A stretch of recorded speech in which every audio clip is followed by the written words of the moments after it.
Qala al-musannif rahimahullahu ta'ala wa nafa'ana bihi wa bi'ulumihi fid dharaini amin.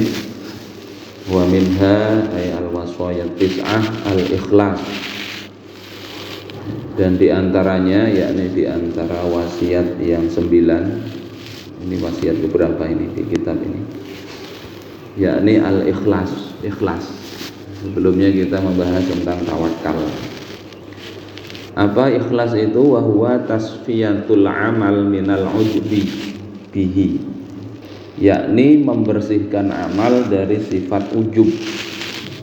Ujub itu berbangga diri, lupa bahwasanya amal soleh itu adalah bentuk dari rahmat Allah Ta'ala. Jadi kita bisa sholat, bisa berbuat kebaikan, ini bentuk kasih sayang Allah. Kalau kita lupa itu seolah-olah ini karena kehebatan diri kita sendiri, itu yang bisa kategorikan ujub, berbangga diri. Tapi kalau ini memang baik, tapi ini tahu bahwasanya pemberian Allah itu tidak terkategori ujub, tidak. Fa inna iltifati ilal amal wan nadhara ilaihi ujubun wa huwa min jumlatil afat. Karena sesungguhnya melihat kepada amal, memandang amal itu sendiri, itu adalah ujub, tanpa memandang itu adalah pemberian Allah Ta'ala. Jadi kalau bisa berbuat taat ini satu hal yang nikmat yang besar. Tidak usah mikir nikmat yang lain, bisa taat kepada Allah. Tidak usah mikir kalau taat kepada Allah ini balasannya dapat duit apa enggak, karena taat itu sendiri sudah nikmat Allah Ta'ala. Berapa banyak orang tidak bisa kuat badannya, tidak bisa sholat, puasa tidak mau juga. Sementara kebaikan nanti di akhirat itu diperoleh dengan ketaatan, bentuk rahmat Allah itu, yakni dengan kita bisa taat, masuk surga dengan rahmat Allah. Ya rahmat Allah itu kalau dirahmati dia akan taat. Tidak, yang penting kan rahmat Allah, masuk surga dengan rahmat Allah, akhirnya kerjaan di dunia ini sembarangan. Tidak begitu. Kalau dirahmati Allah dia akan berbuat taat, karena taat itu bentuk dari kasih sayang Allah Ta'ala. Kemudian musannif mengatakan akhlis wa za alla turida bi ta'atin illa taqarruba min ilahika dzil kila. Akhlis, ikhlaslah kalian. Wa za alla turida bi ta'ah, yakni ikhlas itu adalah engkau tidak mengharapkan dengan ketaatan itu illa taqarruba, kecuali sekedar mendekat kepada Allah, min ilahika, kepada Tuhan engkau, dzil kila, yang punya pemeliharaan, Allah yang bisa memelihara kita. Yakni maksudnya ikhlas itu ya kita tidak punya tujuan selain mendekat kepada Allah Ta'ala. Kata Imam Al-Ghazali, ini kata musannif kitab ini ya, yang syarahnya, makna ikhlas itu adalah qasdul insan fi jami'i ta'atihi wa amalihi mujarradat taqarrub ila Allah Ta'ala. Hendaklah ayakuna qasdul insan, tujuan manusia, fi jami'i ta'ati, dalam seluruh ketaatannya, wa a'malih, dan seluruh perbuatannya, mujarradat taqarrub ila Allah, sekedar bertaqarrub kepada Allah. Dan ini adalah ikhlas dalam derajat paling tinggi. Kata pensyarah kita, ikhlas itu ada 3 tingkatan. Yang tingkatan pertama yang disebut oleh penulis nazom ini, yakni tidak ada lain. Taat itu sekedar kita ingin dekat kepada Allah, sekedar ingin dekat, sekedar ingin kita dicintai oleh Allah Ta'ala, Allah ridha. Dia kayak orang biasanya kalau masih muda kan gitu, jatuh cinta kepada perempuan atau perempuan kepada lelaki.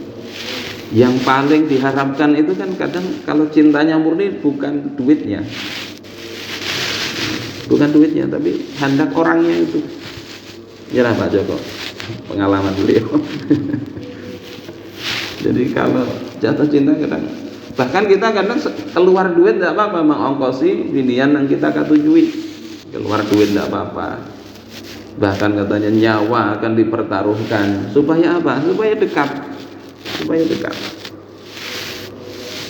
Cinta kepada Allah itu kalau murni ikhlasnya, ini tidak bermaksud menyamakan ya, tetapi cinta kepada Allah kalau murni cintanya itu, dia akan berpikir asal bisa dekat dengan Allah Ta'ala.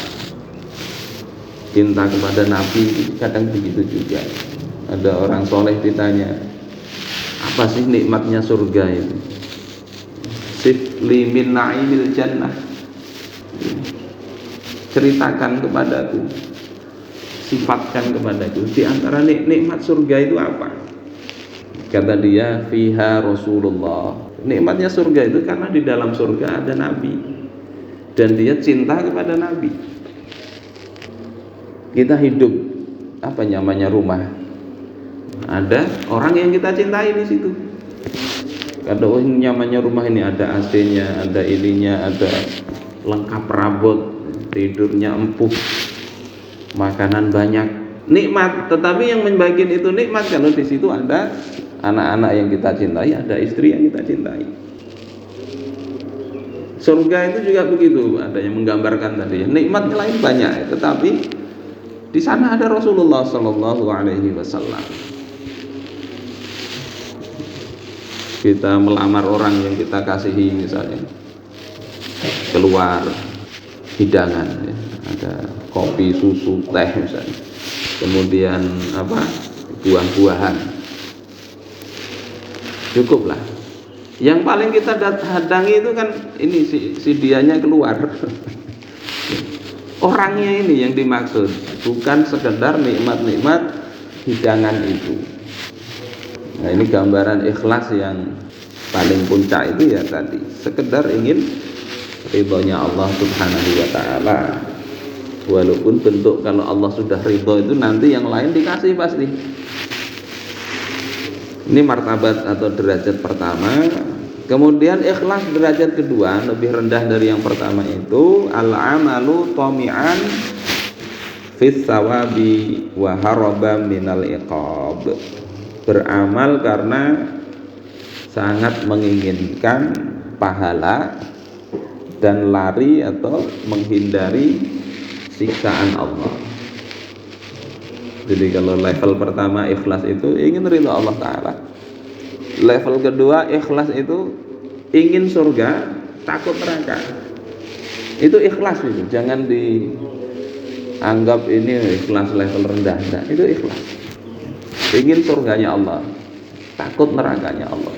Ini sahabat ada kan begitu di dalam hadis ketika perang. Kata Rasulullah, qumu ilal jannah arduhas samawat wal ard. Segera bangkitlah menuju surga yang luasnya seluas langit dan bumi. Ada sahabat yang mengatakan wow, bahin, wow kalau bahasa kita. Nabi bertanya, apa maksud engkau kok ngomong begitu? Diberitahu surga luasnya seluas langit dan bumi, kok engkau ngomong gitu, maksudnya apa? Kata dia, enggak ya Rasulullah, aku hanya ingin menjadi penduduknya. Maka Rasulullah katakan, engkau merupakan penduduk surga.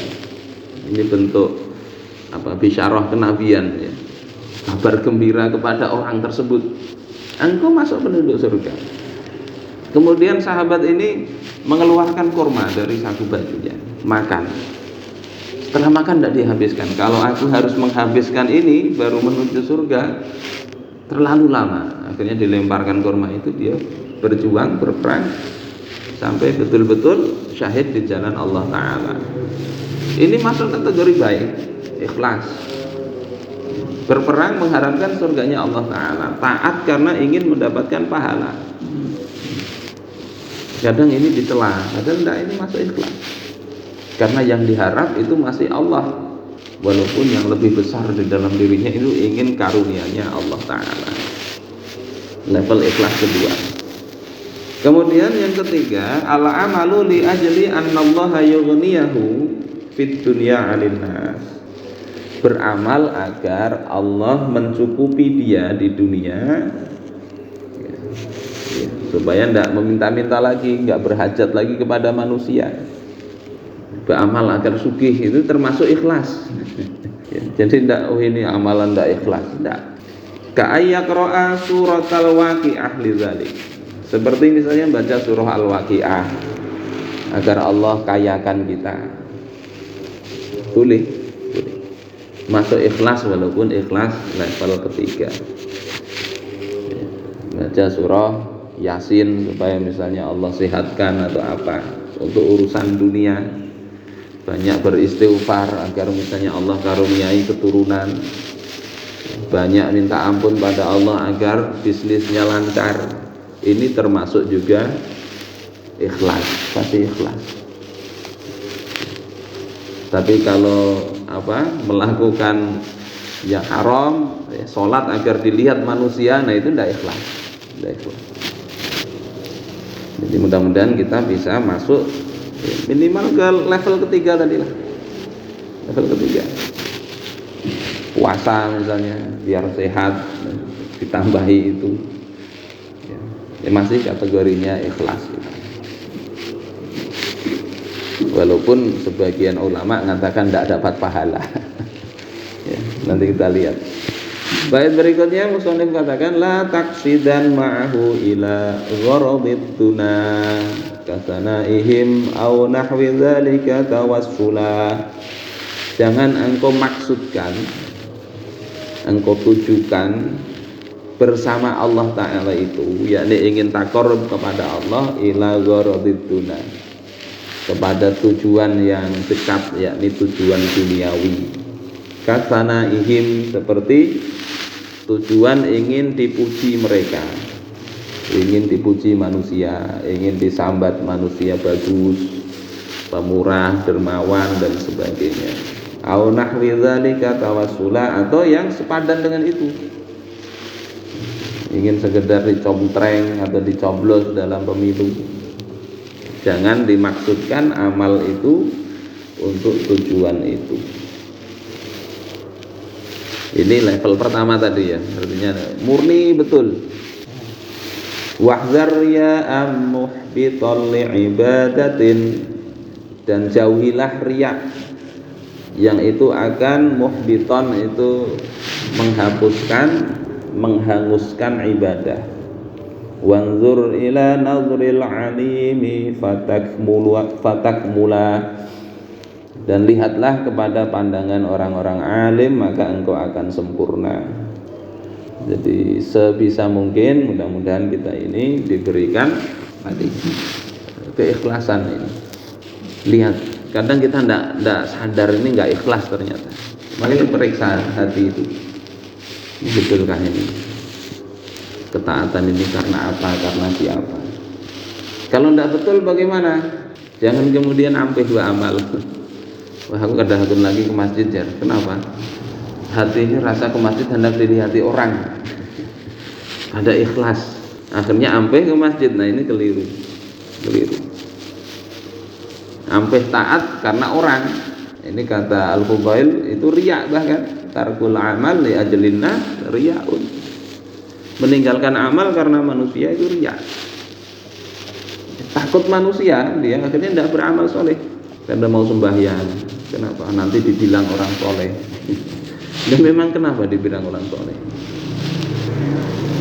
Kalau ada begitu ya kita minta kepada Allah Ta'ala, diupayakan sekuat tenaga, dibuang pikiran kita karena manusia itu. Minta Allah bersihkan. Makanya diantara doanya Sayyidina Umar itu kan, Allahumma ja'al amali kullahu sholihan. Ya Allah, jadikan amalku itu semua amal soleh. Waj'alhu liwajhika khalisan. Jadikan amal tersebut murni untuk engkau. Wala taj'al li ahadin fihi syai'an. Jangan engkau dijadikan di dalam amalku itu sedikit pun untuk selain engkau. Nah, ini doa bisa dibaca. Allahumma ja'al amali kullahu sholihan. Ya Allah, jadikan amalku semua amal sholih. Waj'alhu liwajhika khalisan wa la taj'al li ahadin fihi syai'an. Atau doa yang lain. Doa-doa yang lain yang intinya kita meminta Allah bersihkan hati kita ini dari sifat-sifat yang tadi tidak ikhlas, sifat-sifat riya dan sebagainya. Doanya misalnya Sayyid Al-Qumari, Allahumma ya Rabb, ya Allah Tuhanku, bijahi nabiyyikal Mustafa, dengan keagungan Nabi engkau yang engkau pilih, wa rasulikal murtadha, dan utusan engkau yang engkau ridhoi. Apalagi itu, Allahumma bijahi nabiyyil Mustafa wa rasulikal murtadha tahhir qulubana. Tahhir qulubana artinya bersihkan hati kami, min kulli wasfin, dari setiap sifat-sifat, yubaiduna, yang itu akan menjauhkan kami, an musyahadatika wa mahabbatik, dari musyahadah kepada engkau dan mencintai engkau. Nah, ini mencakup seluruh sifat-sifat buruk, kita minta hati kita dibersihkan. Atau doanya Nabi, kalau tadi doa ulama ya, boleh juga dibaca. Doa ngarang ya, ulama ngarang doa tidak apa-apa, bukan bid'ah. Karena berdoa itu boleh. Pakai redaksi sendiri boleh. Biar tidak bisa bahasa Arab, pakai bahasa Banjar tidak apa-apa. Ya Allah, hati ulun kok kayak gini, bersihkan ya Allah. Jadi yang paling bagus ya kalau paham tadi doa itu.